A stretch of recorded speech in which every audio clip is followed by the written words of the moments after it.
O único bebê sobrevivente na chacina de Saudades, em Santa Catarina, teve alta hoje da UTI. Depois de deixar a unidade de terapia intensiva do Hospital Regional do Oeste, o menino de 1 ano e 8 meses foi transferido para o Hospital da Criança de Chapecó. O quadro de saúde é estável e ele segue em recuperação. Ele foi ferido por golpes de facão e teve cortes na bochecha, nos lábios, na barriga e uma perfuração em um dos pulmões. O bebê passou por cirurgia ontem. O rapaz, apontado como autor do ataque, está internado na UTI depois de dar golpes no próprio corpo com o facão. Na tarde de ontem, nós tivemos uma decisão judicial importantíssima que converteu a prisão em flagrante dele em prisão preventiva. Estamos atentos à situação do agressor, do indiciado. Assim que for possível, se for possível, a condição de saúde dele melhorar e ele puder prestar depoimento, ele vai ser interrogado. O jovem de 18 anos entrou numa unidade de ensino infantil na terça-feira e matou 3 crianças de 1 ano, uma professora de 30 e uma agente educativa de 20 anos. O vereador Doutor Jairinho e Monique Medeiros, padrasto e mãe do menino Henri Borel, foram denunciados pelo Ministério Público do Rio de Janeiro por homicídio triplamente qualificado, tortura, fraude processual e coação de testemunhas. Monique ainda foi denunciada por falsidade ideológica por prestar declaração falsa no hospital em um dos episódios de tortura do menino no dia 13 de fevereiro.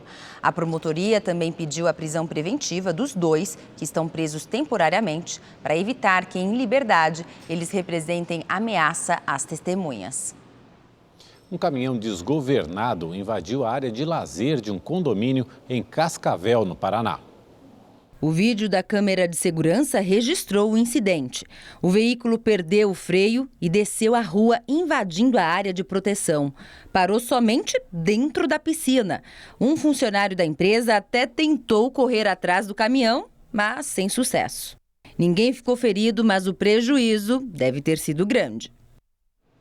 O Tribunal de Justiça de São Paulo concedeu prisão domiciliar ao ex-médico Roger Abdelmaci, condenado a mais de 170 anos de prisão por abusar sexualmente de pacientes. A decisão levou em consideração o estado de saúde de Abdelmaci, que apresenta quadro clínico bastante debilitado, de acordo com a juíza do caso.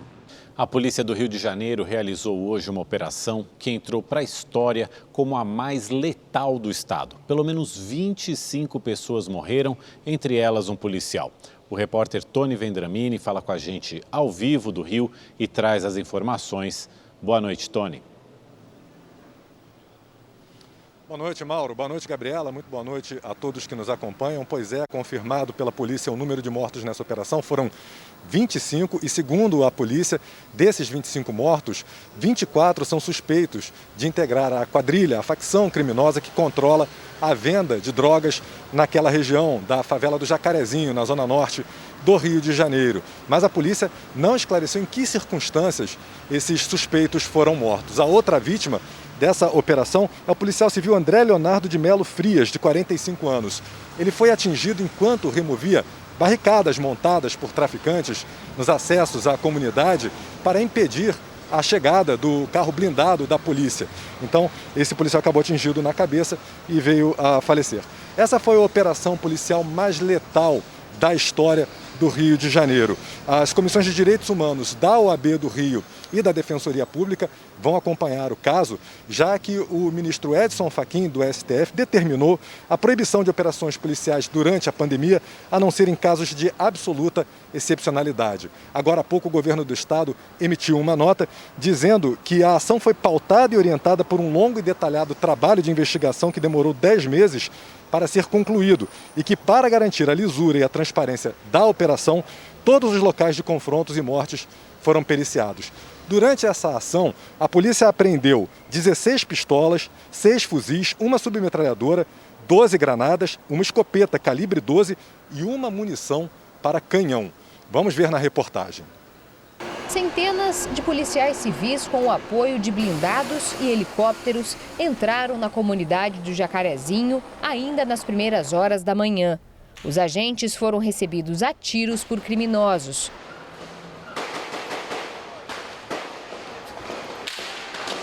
Nos muros e em uma lanchonete da favela, as marcas dos disparos.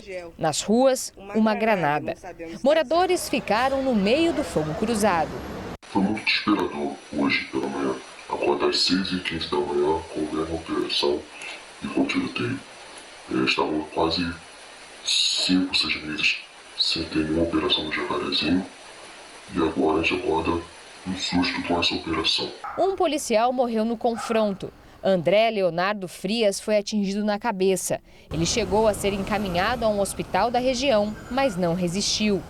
Na porta da unidade, companheiros de farda e familiares se emocionaram. Outros 2 agentes também ficaram feridos. Durante a ação, um morador da comunidade foi atingido no pé, deu entrada no hospital e passa bem. A operação de hoje teve como objetivo prender suspeitos de aliciar crianças e adolescentes para integrar a facção que domina a comunidade do Jacarezinho. A polícia considera a região um dos quartéis generais do grupo criminoso e alega que o local abriga uma grande quantidade de armas que seriam usadas nas retomadas de territórios perdidos ou contra ações policiais. Durante o tiroteio, uma composição do metrô que passava nas proximidades da favela foi atingida por uma bala perdida. Passageiros entraram em pânico. Um homem foi ferido de raspão no braço e um outro por estilhaços na testa.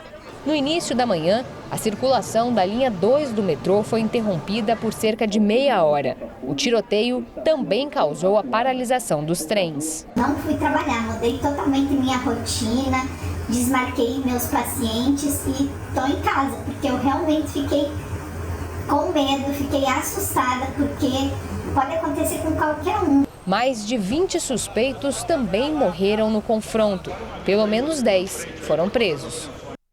Em entrevista coletiva hoje à tarde, a Polícia Civil do Rio de Janeiro afirmou que cumpriu todos os protocolos exigidos. Durante a coletiva, a polícia voltou a afirmar que 24 mortos eram criminosos e que só houve uma execução, a do policial André Farias, que foi baleado na cabeça. Também nessa coletiva, a Defensoria Pública do Rio de Janeiro afirmou que a operação foi um grande absurdo, que representantes da Defensoria percorreram ruas da favela e presenciaram cenas chocantes, como poças de sangue, casas com marcas de tiros, mães desesperadas procurando os filhos. Um clima de terror generalizado e que uma investigação é primordial e fundamental. O Ministério Público do Rio afirmou que está investigando o caso e que recebeu ocorrências de abuso policial. E a taxa de ocupação de leitos de UTI para a Covid-19 na capital paulista voltou a subir e a cidade se prepara para uma possível terceira onda da doença. A repórter Estela Freitas tem os detalhes ao vivo para a gente, né, Estela? Boa noite para você.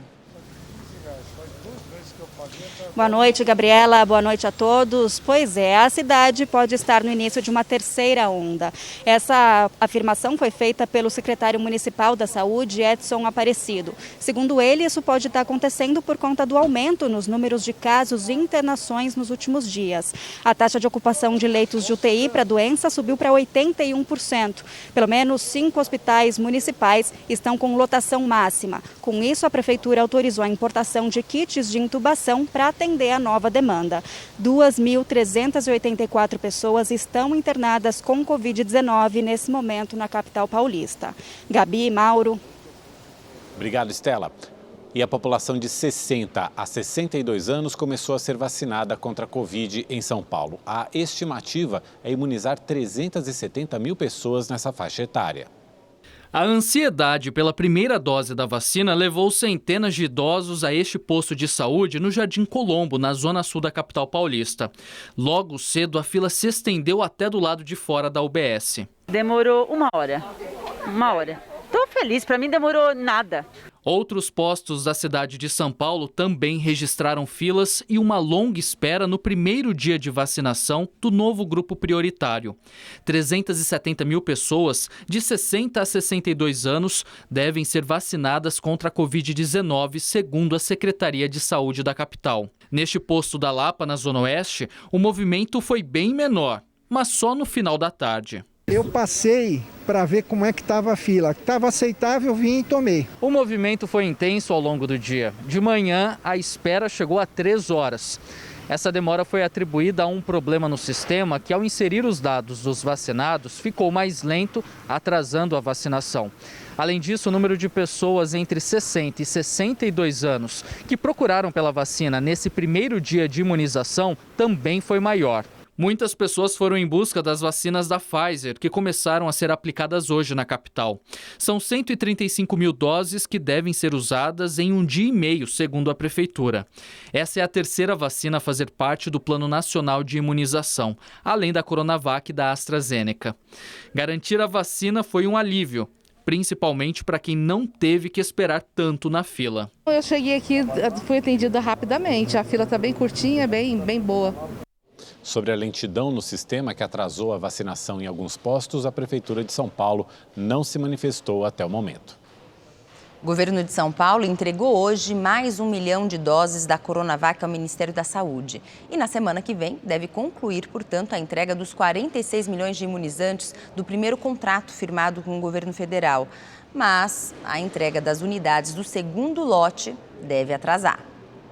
O sistema de invase do Instituto Butantan foi paralisado hoje. É que o insumo farmacêutico que vem da China está em falta. É a segunda vez que isso acontece por causa de atrasos no recebimento do IFA.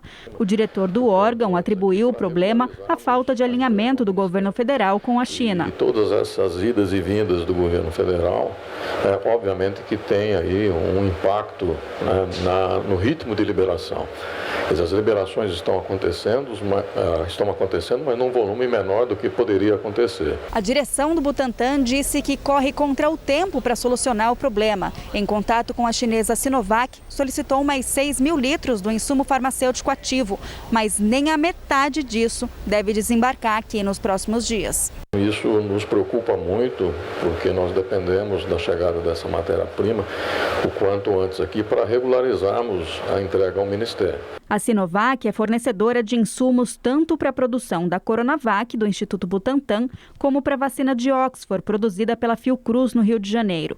A liberação de um novo lote com 2 milhões de imunizantes da Coronavac está prevista para a próxima segunda-feira. Embora com atraso, o primeiro contrato de 46 milhões de doses para o Programa Nacional de Imunizações deve ser concluído no dia 12. Mesmo assim, o governador de São Paulo está otimista em relação ao cronograma de entrega. Quero reafirmar que até setembro nós estaremos fazendo a entrega de 100 milhões de doses da vacina do Butantan, cumprindo dentro do prazo, que é até 30 de setembro, a totalidade das vacinas prometidas para o Programa Nacional de Imunização. E com a chegada da vacina da Pfizer ao Programa Nacional de Imunização, o Rio de Janeiro avançou com o calendário. Mas uma nova variante identificada pela Secretaria da Saúde do Estado preocupa. Com a mudança no calendário de imunização, a Prefeitura passa a contemplar 2 faixas etárias por dia. Hoje de manhã, pessoas com comorbidades e dos grupos prioritários que têm 53 anos receberam a vacina. À tarde, foi a vez de homens e mulheres de 52 anos. Para amanhã de manhã, o calendário prevê a vacinação de quem tem 51 anos e para a tarde, quem tem 50. No sábado, haverá repescagem para atender toda a população a partir de 50 anos que esteja nos grupos prioritários e tenha perdido o dia de se imunizar. A Prefeitura só pôde acelerar a vacinação porque recebeu doses a mais da vacina da Oxford AstraZeneca e a primeira remessa do imunizante da Pfizer. Já o estoque da Coronavac está baixo, mas o calendário para quem recebeu a primeira dose foi mantido. Segundo a Prefeitura, idosos com 67 anos podem receber a segunda dose amanhã. No sábado, será a vez de idosos de 66 anos. A preocupação no Rio de Janeiro é com o surgimento de uma nova variante do coronavírus. Ela foi identificada pela Secretaria Estadual de Saúde.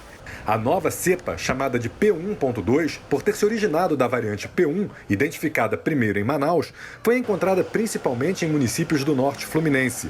Ainda não se sabe se ela é mais transmissível ou mais letal. A meta do projeto é avaliar as 9 regiões do estado, como o vírus está se comportando no estado, independente do município onde o vírus foi encontrado.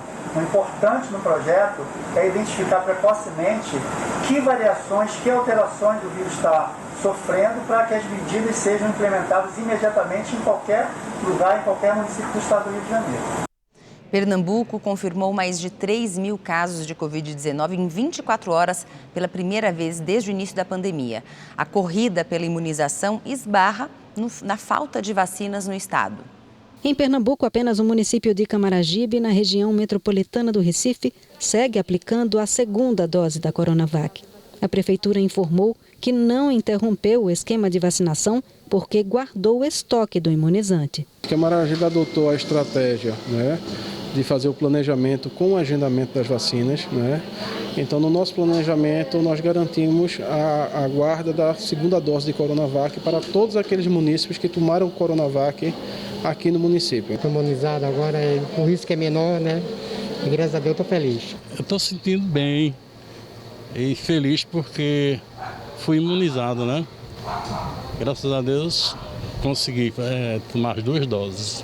Recife, as cidades de Ipojuca, Paulista e Itapsuma, na região metropolitana, interromperam a aplicação da segunda dose da Coronavac por falta de vacinas. Além do Recife, outras 9 capitais paralisaram a vacinação: Aracaju, Belo Horizonte, Campo Grande, Maceió, Natal, Porto Alegre, Porto Velho, Salvador e Teresina. A falta de vacinas ocorre enquanto a situação da pandemia se agrava em Pernambuco.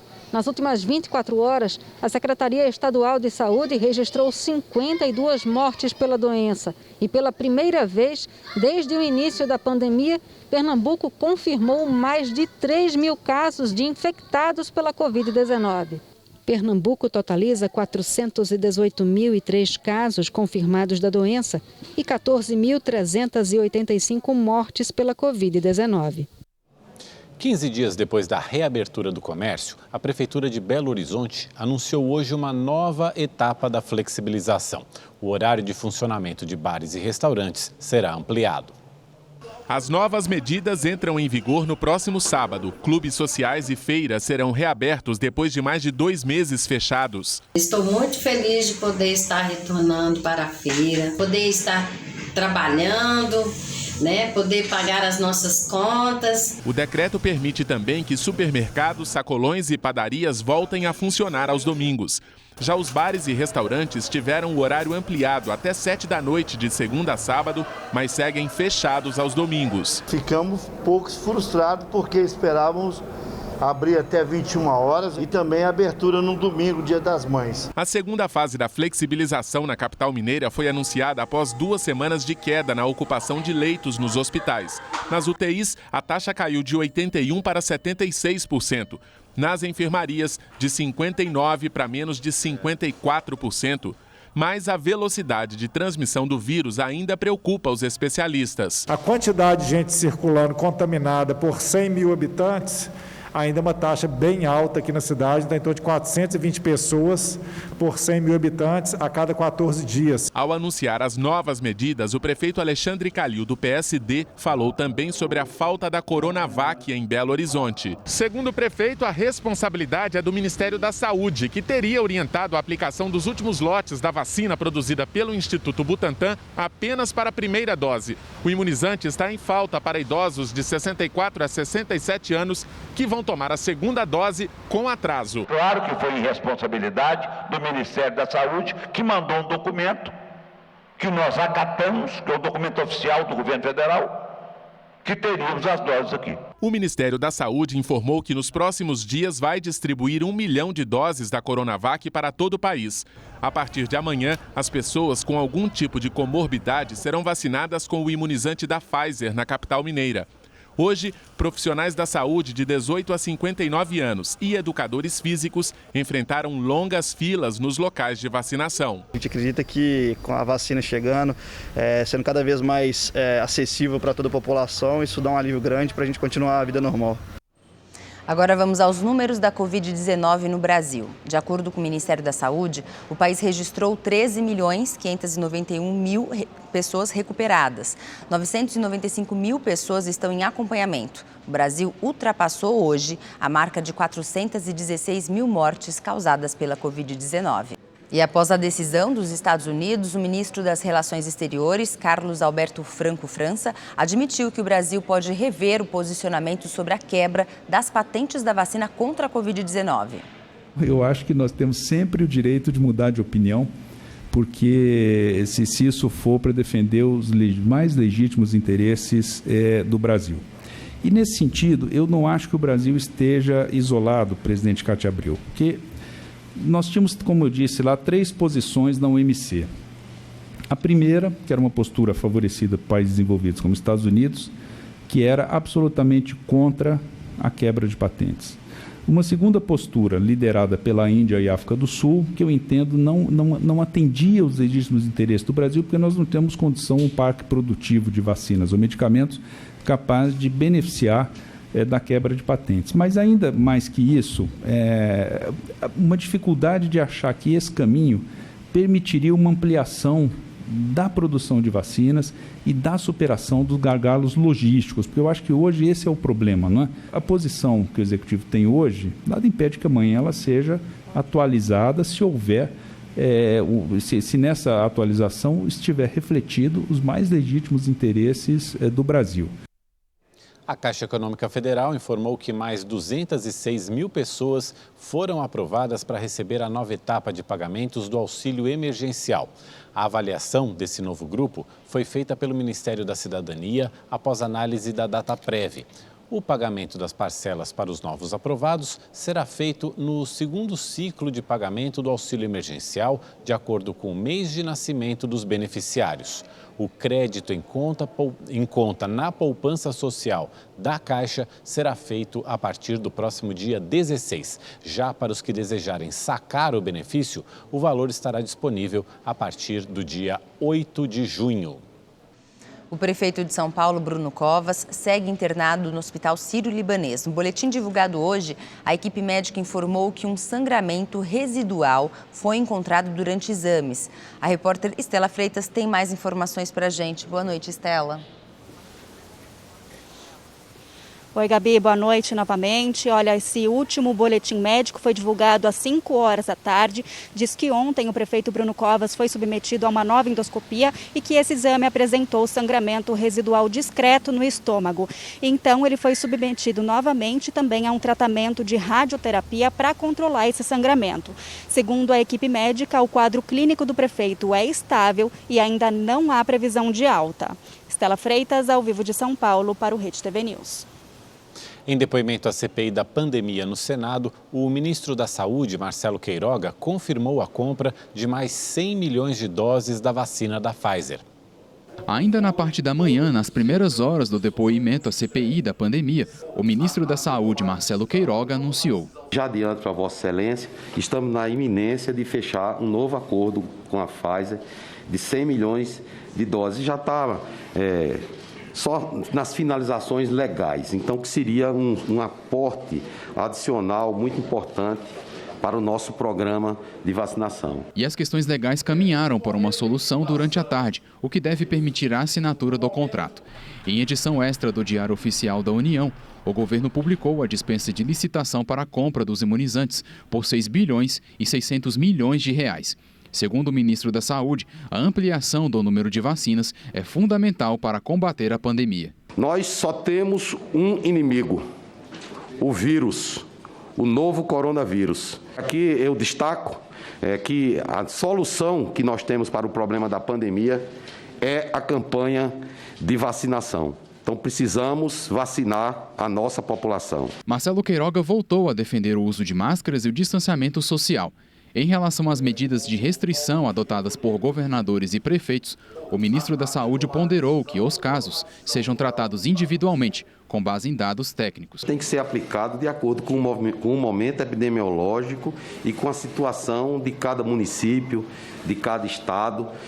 O que eu acho que é necessário para melhorar ainda mais o que podemos fazer é o próprio Ministério da Saúde fazer um direcionamento, um disciplinamento em relação a essa questão. É isso que estamos trabalhando. Os trabalhos da CPI da pandemia serão retomados na próxima terça-feira, com o depoimento do presidente da Anvisa, Antônio Barra Torres. E o Festival de Prêmios do Rede TV Plus está na sua última semana. Continue concorrendo, que ainda dá tempo, viu? E nesse domingo tem o sorteio de uma Mercedes. Os sorteios são diários e você pode levar notebooks, Smart TVs e até iPhones 12. E uma Mercedes C180 no final da promoção. Continue assinando e tem ainda mais chances de ganhar. E se deixou de assinar, agora é a hora de voltar. Aponte a câmera do seu celular para o QR Code na tela ou acesse redetvplus.com.br. Você paga menos de 75 centavos por dia e pode usar o Pix, cartão de crédito ou o cartão virtual de débito da Caixa. Em São Paulo, os tradicionais bilhetes de leitura magnética, utilizados para o embarque nos trens e no metrô, estão dando lugar a uma nova tecnologia, os bilhetes com QR Code. A ideia é economizar gastos com os bilhetes antigos, aqueles de papel, e simplificar a vida de quem usa o trem e o metrô de São Paulo. E olha que os números são expressivos. Mais de 10 milhões de passageiros passam pelas catracas do sistema todos os dias. Para facilitar o acesso às estações e melhorar a segurança, São Paulo passou a usar um aplicativo que dispensa o uso do antigo bilhete. Nele, basta aproximar o celular com o código na tela que a catraca é liberada. As compras podem ser feitas nas bilheterias ou em máquinas espalhadas nas estações. O usuário vai receber um ticket com um QR Code impresso para ser usado nas catracas. Tem um aplicativo chamado Top Bilhete Digital. Através dele você pode estar comprando através do débito, crédito e o cartão do Caixa Tem. Para aquelas pessoas que têm o auxílio emergencial. Acho bom, é mais prático. A mudança começou no dia 26 de abril e já atinge 15% dos usuários do metrô e 25% dos passageiros dos trens. Com os tickets de leitura por resposta rápida ou QR Code, a possibilidade de fraudes cai para quase zero. Além disso, o governo do estado espera economizar 100 milhões de reais por ano. Unindo esse desejo do cidadão que hoje usa a tecnologia na sua melhoria de vida com a melhoria dos serviços que podem ser oferecidos pelo sistema de transporte, nós desenvolvemos e lançamos um bilhete digital QR Code. A chegada dos novos bilhetes digitais não deve afetar quem usa o bilhete único ou o BOM, que vão continuar sendo aceitos nas estações. A retomada do crescimento econômico nos Estados Unidos e em países da União Europeia e da Ásia também tem provocado supervalorização do minério de ferro, que é uma das matérias-primas mais importantes da indústria. Com o aumento da demanda, a oferta de empregos no setor também está em alta.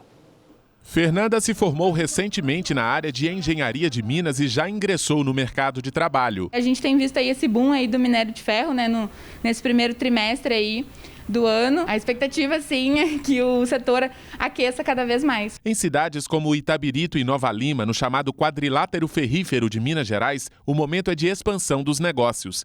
Nesta empresa de consultoria para mineradoras, o número de funcionários aumentou de 15 para 70. O escritório e a frota de veículos também foram ampliados. A demanda do mercado mundial por essas commodities, ela vem fortalecendo, né, o desenvolvimento de novos projetos e principalmente, né, a revisitação, a reanálise, né, de projetos que estavam parados antigamente. Maria da Conceição ficou 3 anos desempregada e agora foi recontratada pela antiga empresa. Estou vendo uma perspectiva muito boa no mercado. E tomara que continue assim. Pelas contas do Instituto Brasileiro de Mineração, o setor deve registrar um recorde histórico de faturamento neste ano. Cerca de 270 bilhões de reais, quase 30% a mais que em 2020. As exportações também estão em alta. No final de abril, a cotação média do minério de ferro chegou a $189 por tonelada, bem perto do pico histórico de $196 registrado em 2008.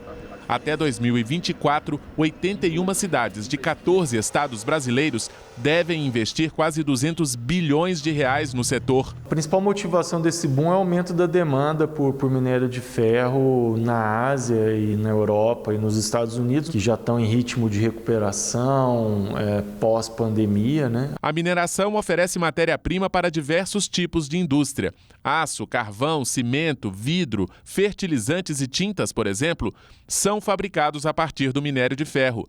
Até o início deste ano, o setor empregava quase 200 mil trabalhadores em todo o país. O mercado deve continuar forte, estamos otimistas para 2021, esse restinho de ano, e também para 2022.